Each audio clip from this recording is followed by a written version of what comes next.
and welcome to another episode of Leadership Lab Notes. I'm Caitlin, an advisor at IG Advisors and your podcast host and producer. IG Advisors is a strategy consultancy and we work with the philanthropy, business and nonprofit spaces for social and environmental change. We are coaches, mentors and leaders ourselves, and we run the extremely popular Leadership Lab training, which is a 6-week program for social and environmental impact professionals looking to level up their practical leadership skills as well as their career plans and brands. So if you are interested in our Leadership Lab, we would love to have you, and you can find all of the details in the description of this video.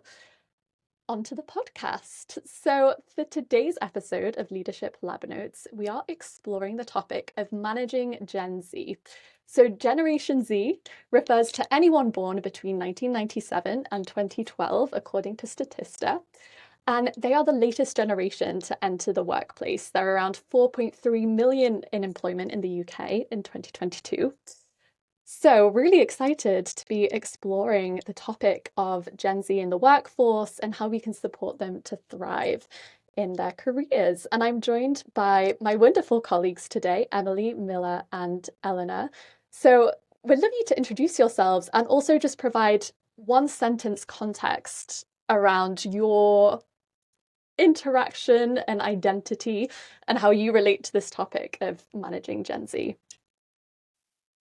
I'm gonna go first. Usually you see me on the other side of this podcast, but for this episode, I'm gonna be one of the guests. I am Elena. I'm an intern at IG Advisors. I am Gen Z. So born 2000, just turned 24, entering the workforce, and I am being managed as a Gen Z. So that is how I relate to this topic. And I'll pass it on to Milla. Hi, thank you, Elena. I'm Milla, and I'm also part of the Gen Z. I'm 23 years old, and I'm also an intern, a part-time intern at IG Advisors. I've been here for the past 2 months, about that time, and I'm also part-time studying at the London School of Economics. So I'm between being a student and entering the workforce. And I think one thing to know about me as well is I'm originally from Hungary.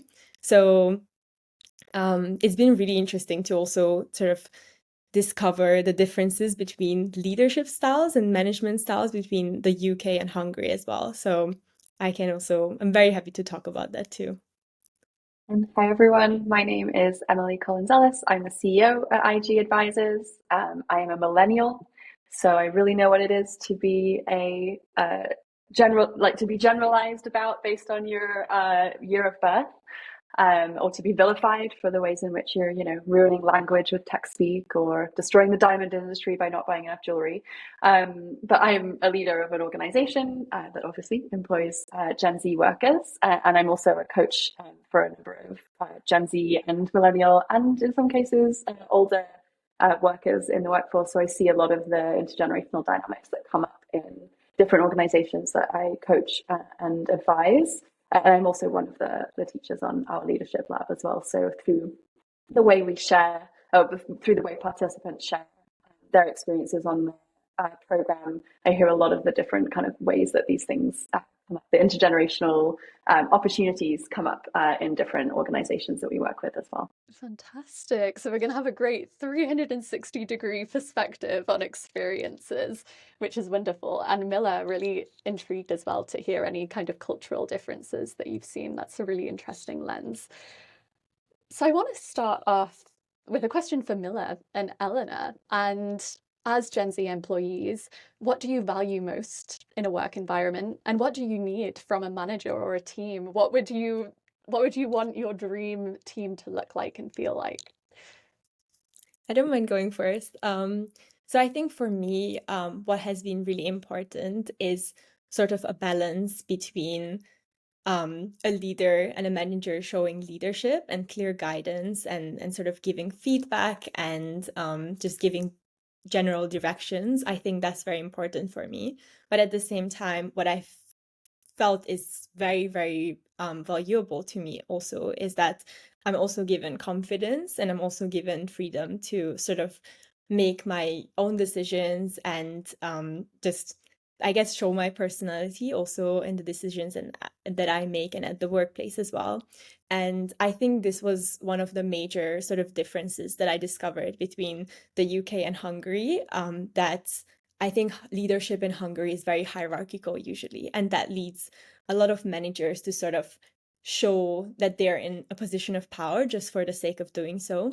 And I think that sometimes, instead of achieving like respect, especially when it comes to Gen Z and younger employees, instead of that, they just sort of achieve the different result and the opposite result. And I think coming to the UK, and especially so far working with IG advisors, something that I felt I valued, I feel like I really appreciated a lot, is that I feel like I'm given a lot of confidence, and through that, I've also learned to sort of trust myself more and to trust my own decisions and my own sort of judgment. And I think that can build up someone's ability so much quicker than sort of like micromanaging, etc. So I think that's something that I'm really grateful for.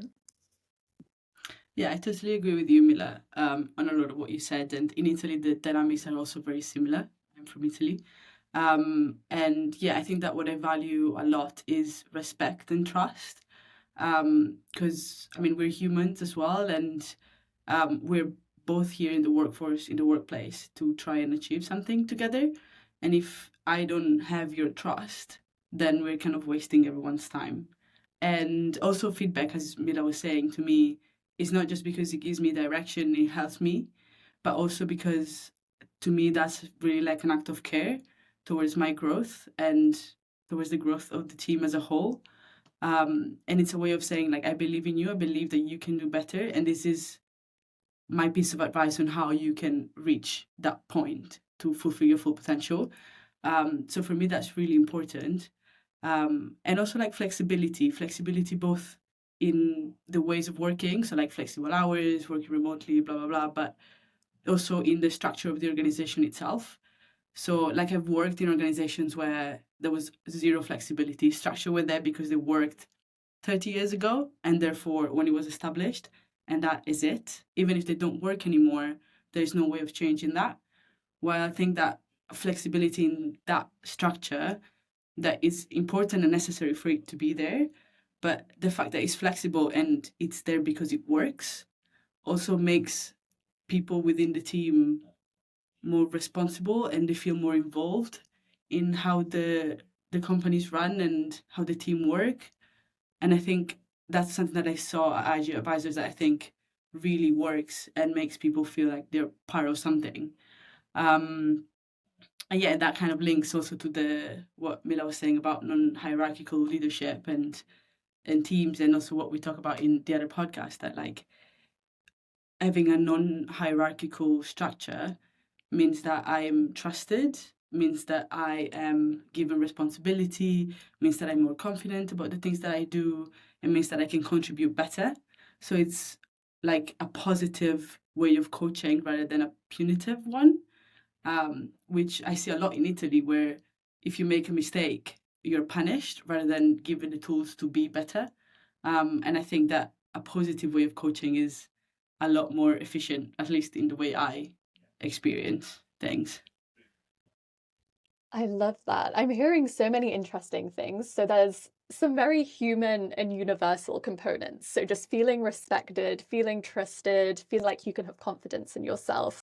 But then I'm also hearing a really big thread of challenging the status quo and tradition and accepting how things have traditionally been done, and instead interrogating power dynamics, interrogating feedback culture, interrogating hierarchy, and asking, is that still serving our employees? Is that still serving our business strategy and goals?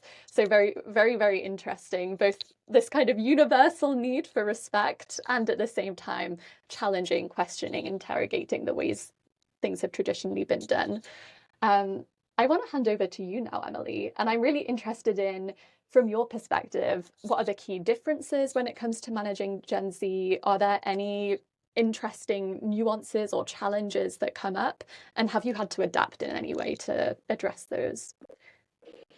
Yeah. So firstly, thank you for saying differences rather than challenges, because I feel like I, as a millennial, have sensitivity around, any kind of narrative that we have around a new generation entering the workplace or entering the world that's like, oh, they're different in these ways and there's a problem for this way. I really think that it's firstly really important for any leader to recognize that changes in the nature of their staff, new generations entering their staff teams, are opportunities for them to grow and develop and for the organization to grow and develop. They're not necessarily problems to be solved. And I think that's a really important thing for everyone to bear in mind. So much about leadership is about change, and generational change is just one of those things. And it's our job as leaders to adapt to what is needed to get the best out of our staff, to give them what they need to develop and progress within the world of work that will be their world of work, right? It's not about, please adapt to the way things are currently done. It's about looking to the future, deciding how the hell you're going to navigate it together, and figure out how to kind of evolve together. So that's my kind of mindset that I'm coming to this with in general. There are a few particular things that I have noticed as quite significant changes that we're all experiencing, but Gen Z are just the generation that are representing the kind of forefront of it. So the first thing is the availability of information and tools. So you can learn almost anything, find a free tool to do almost anything on the internet these days. Things that used to be locked up in ivory towers or hidden behind insurmountable paywalls or really closely guarded by people who had the skills are now at your fingertips. They're being broken down in really accessible ways by TikTok influencers. They're being streamed on YouTube, or given away in exchange for data for training AI models. Like, there's so many things that you can do now, which means in many ways we all have a lot more opportunities to do more and try more things and experience more things, learn more things than we ever did before. And so what I'm seeing is that this leads to a lot of really exciting proactivity and kind of go-getter mentality amongst lots of different people, but particularly Gen Z. And I genuinely, it's very aligned with my vibe, but that's always been my vibe. And so for me, that's needed a kind of shift away from a kind of teaching or an instructive role when people join the workforce to more of a coaching and a quality control role. So there's still quite a lot that you can still only learn through experience, getting things wrong, being around a lot and kind of seeing a lot of things, or seeing other people do things well. There's still quite a lot of things that sit in that category. And so whilst you can learn a lot and try your hand at a lot of things, I've had to shift towards more of a kind of reining in or a polishing of what is being done without being discouraging. And so, yeah, I'm glad to see feedback as something that was really valued by Elena and Milla and what they just said. I think that there's a real role in saying, do it, go use that tool, go try that thing, go learn about how to do that thing. And, here's the benefit of my experience. Here's what I think is really important. And that amazing thing you've done, let's just polish it and kind of get it up to scratch now that you've kind of been proactive and tried your hand. And I think that's a really amazing shift because, frankly, it makes my job easier because I'm not having to instruct, right? I'm not having to say, please, can you go and do this thing? And here's exactly how to do it. And then, wait for people to kind of learn that over the years. People are being given so much more opportunity to be proactive and learn what they find interesting and try their hand at things. But there is still that need for that kind of experience, coaching and feedback to kind of get it up to scratch sometimes, depending on the nature of what it is. So the final thing I would say in this kind of area is around, it's a bit of a catch-all term, but purpose or kind of impacts. We have every generation has lived through seismic shifts in how the world functions, how much we feel we can trust the institutions that impact our lives. And we're all on the tail end of a very long-term shift in our relationship to work, the number of days and hours we work in a given week, the extent to which every member of our family relies on work in order to survive. Like, those things have been shifting for a long time, but we're at the tail end of something that has really profoundly affected our relationship to work and the role that it plays in surviving under capitalism. And so Gen Z are in the workforce now, looking ahead at what will likely be a very long road to retirement, full of huge economic, technological and political changes and climate changes. And I hear them clinging to the idea of impact, purpose and justice as to what will make it all worthwhile. So a real kind of connection to values and needing their employers to align with that. And I really don't disagree. Obviously, I run a social impact consultancy. If you cut me open, I would just say social justice warrior all the way through. But I think we should be demanding more from the institutions that affect our lives. But I find that for some people, this can lead to an uncomfortable meshing of kind of personal purpose and moral purity with the actions of an organization that will always have tensions to reconcile, because it's still an employer-employee relationship, and it's depending on where you work, there's other complexities to that. So for me, this hasn't really been a matter of Gen Z need to stop pushing for organizations to change so much. It's more, how can I as a leader bring everyone into the nuances of what it takes to run a sustainable, inclusive organization? How can we figure out what that looks like together? Sometimes we can't campaign on X issue or implement Y policy or make Z decision. Sometimes there are legitimate reasons for that, but that's not a me versus staff issue. That's a us versus the problem issue. And so for me, the shift there has just been about making sure that everyone's brought into knowing and understanding that, so that we can figure it out together, rather than entrenching some of the generational tensions that we're kind of cultured to create in the workplace. Jump onto this. That I really respect that, and coming into working in a consultancy for me was a bit of a big step, because it's going into a business rather than a charity with all that entails. And I think one of the first questions I ask all of you when I first joined is like, how do you align your values being in a business? Like, how do you say yes to someone and no to someone else because what they're trying to do is not very ethical? And I kind of, that was like my internal research to understand if this was kind of what I wanted to work for and like the place that I wanted to work in. And I think it really helped me understand that you can lead a business that is ethical and that is value driven, still being a business.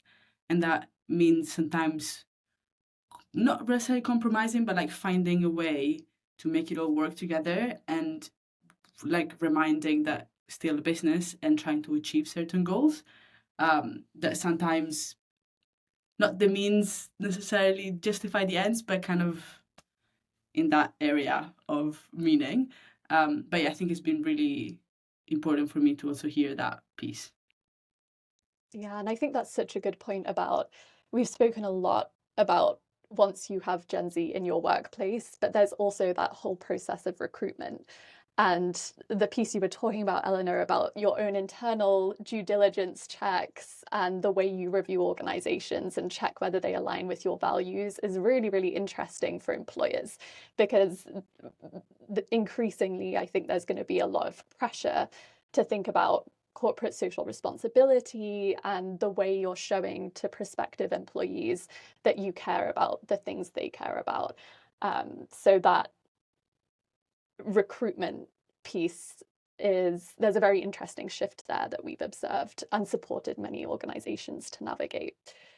I would just add to that as well, that it's not just about showing that you care about what staff care about. It's also inviting staff to be part of how you evolve your organization to be actually doing good, right? There's a lot of, we find that a lot of kind of corporate impact work or CSR work sits in the marketing department, or it sits in the HR department, because it is about that, right? It's about making you look good externally, or it's about making you sound good to your staff so that they want to work with you or they want to stay. And I'm not saying that that isn't an understandable business strategy, but I do think that, you know, many of the challenges that we're facing as a society, as a sector, as employers, are big. They're societal level, right? They're not unique to our organization. And so we can leverage our staff actually as a problem-solving community for, you know, we've always done things this way.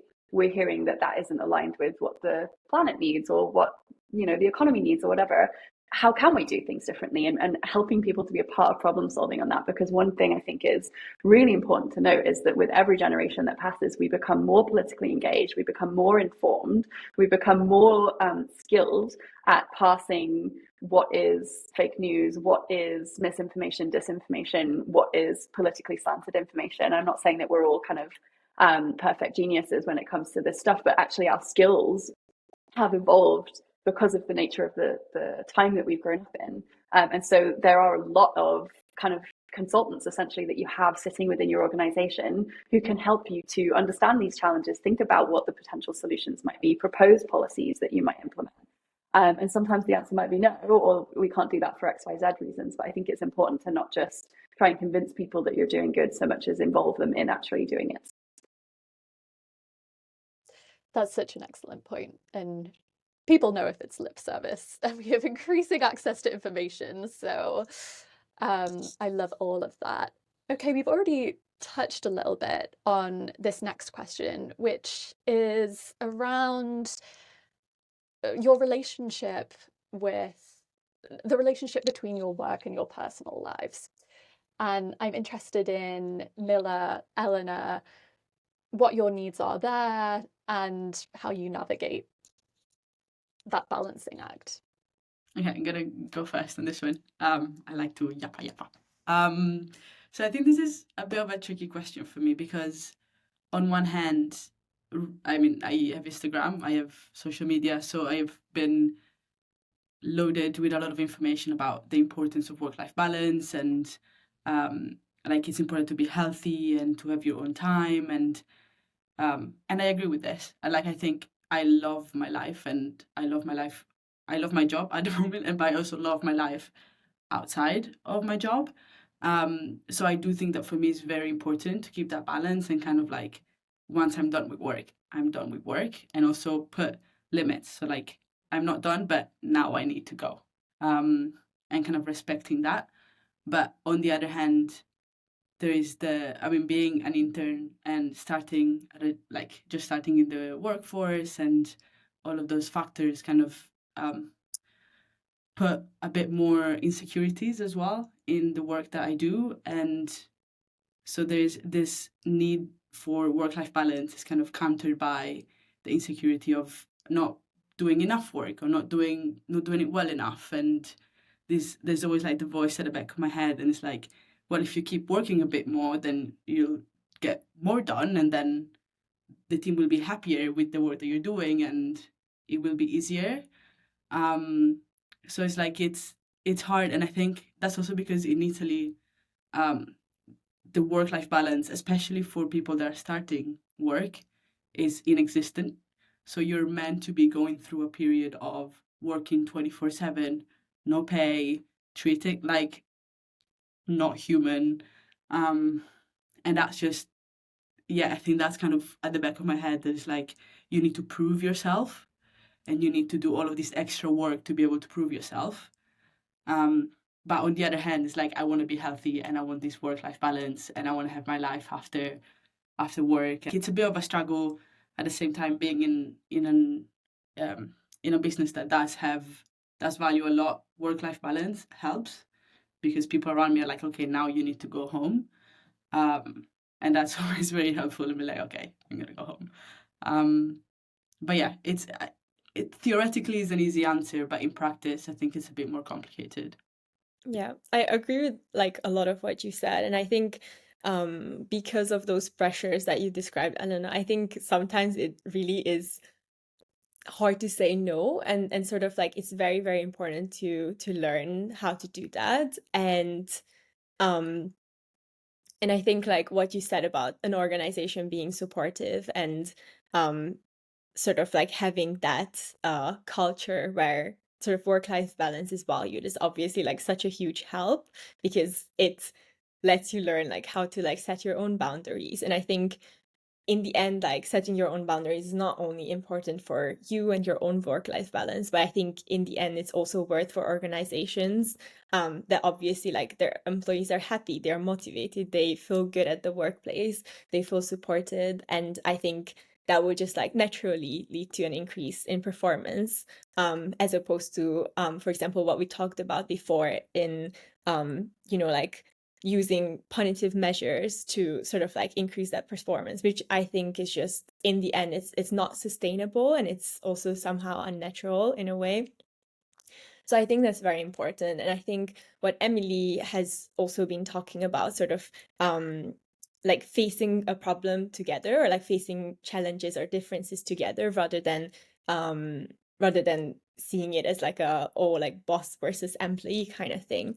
And I think this kind of thinking, it just helps, for example, us sort of find a big purpose, or like a purpose in what we're doing. And I think, yes, of course, like work is work at the end of the day, and going to the office, and there's like things that you need to do at the workplace that you don't, feel so passionate about, or like a bit more tedious, etc. But at the same time, I feel like at the end of the day, if you have a good purpose and if you feel supported, and that will just make you love your job. And I think it is a bit of a cliche, like, yes, of course, like I love my job, so it's kind of like, just a hobby. But at the same time, it does help a lot. And I hear it from like a lot of my friends who went into like other industries, and then they're not as well supported, and they're micromanaged all the time, and they're just not motivated to work, and they fret every day going into the workplace. And I just feel like it's a big difference, and that kind of support is very, very important for both employees and the organization. I think it's really fascinating what you've both pointed to around this interrogation of what performance means and what efficiency and effectiveness looks like within an organization.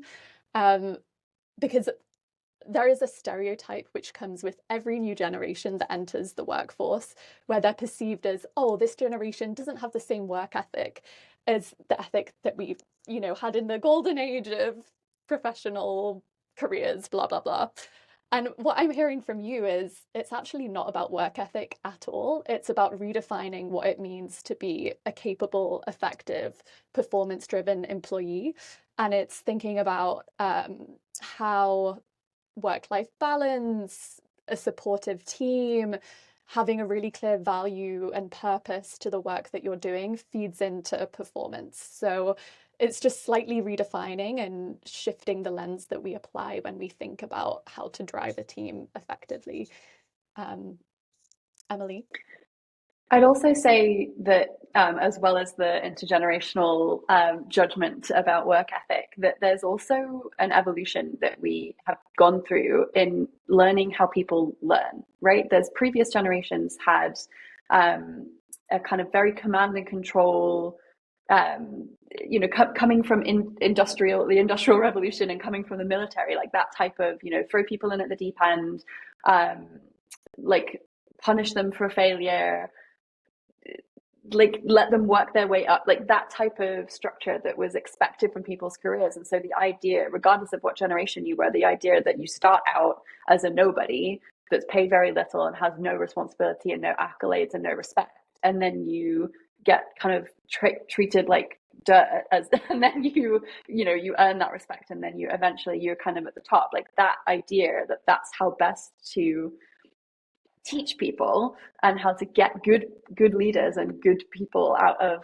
your kind of cohort of junior staff, like that has changed. Like we know that that's not how humans learn best. We know that humans learn best by receiving good constructive feedback, by feeling safe to try things and make mistakes, and by being given the appropriate support to do that without it being a cataclysmic thing. And there's a metaphor that I saw someone share on LinkedIn recently that was about above and below the waterline decisions. And they were saying, your organization's like a boat, and if someone makes a decision that causes a hole below the waterline, that's really bad. That's really critical. It can sink the organization. But if it's above the waterline, then it's something that you can repair. It's not a big deal. And I think that I really like that metaphor, because you can show trust and allow people to develop effectiveness and performance with above the waterline things, whilst as a leader maintaining responsibility and accountability for the below the waterline things, and then shift people to the point at which they feel more confident to be working below the waterline in that metaphor. And so I think helping people to improve their performance, to become effective, is about learning, and learning does not come when you are terrified or being treated like dirt. Yes, preach, Emily. Okay, I want to wrap up with the final speed round. So I want to go around to each one of you, and what is your 1 to 2 sentences final piece of advice that you want to leave for any leaders who are watching this and trying to work out how to manage their Gen Z team effectively? So speed round, and we'll start with Emily. Just put you on the spot there. So I think that many of the things I've said are kind of interpersonal and organizational things. So things that you can do and ways that you can think differently as a leader. I think that it's also worth acknowledging that it's very hard. It's very hard for individual organizations to adapt at the speed that is needed for Gen Z, for the climate change, for the ongoing implosion of global geopolitics. There's a lot that we're needing to navigate as leaders and as organizations that's happening faster than we can keep up. Technology is another one. So there's lots we can do, but fundamentally, I think that some of these changes need to happen at a societal, like a state, sectoral, global level. And so I would encourage leaders of organizations to think about the role that we have in advocating for changes in the law, for changes in policy, for changes in cultural norms around work, rather than just trying to fix everything within your own organization, because that's a lot to try and solve just within your little microcosm. There's lots you can do. I'm not saying don't try, but I think we need to think about advocating for changes more broadly so that we can all have a healthier, more sustainable relationship to work, and that the role of our organizations in society is exactly what Gen Z is advocating for it to be. I love that. Milla, I'm going to put you on the spot. All right. Well, I think what Emily said is very, very important, and sort of advocating change in general and not just within your organizations is super important. And I think that's definitely the end goal. But I think also when we think of just in general, like within your team, even if it's a small team, I think one thing that that is so important for me and that I found so sort of efficient and useful is, and I would give as an advice, is that just to like give your employees and give your even colleagues, people that you're working with, confidence. And I think even sometimes it's very, very hard to let go of control. And I've been in that position also when I'm trying to lead a team, and I feel like like if I don't give very clear instructions and very in detailed instructions, then things might go wrong. And then I'm in the position where I will have to fix it and I'm responsible for it. But I think sometimes letting go of control and just like trusting the people around you and trusting the people that you're leading is very, very important. And I think you might be surprised. And I feel like the outcomes will be very, very great. So I think that is my advice.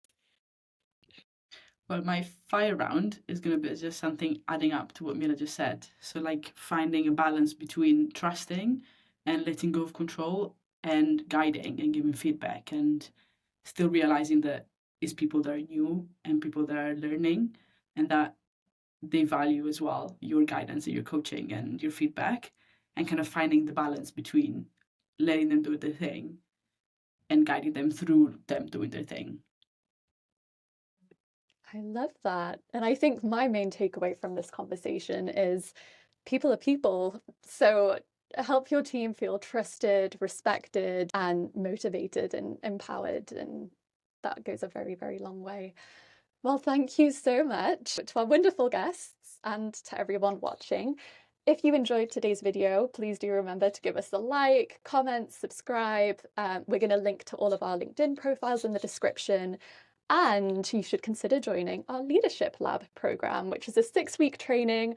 You'll get to hear more from our wonderful CEO, Emily. And if you're a social or environmental impact professional, it could be the perfect program for you. All the link and information is also in the description. Okay, thank you so much. Goodbye.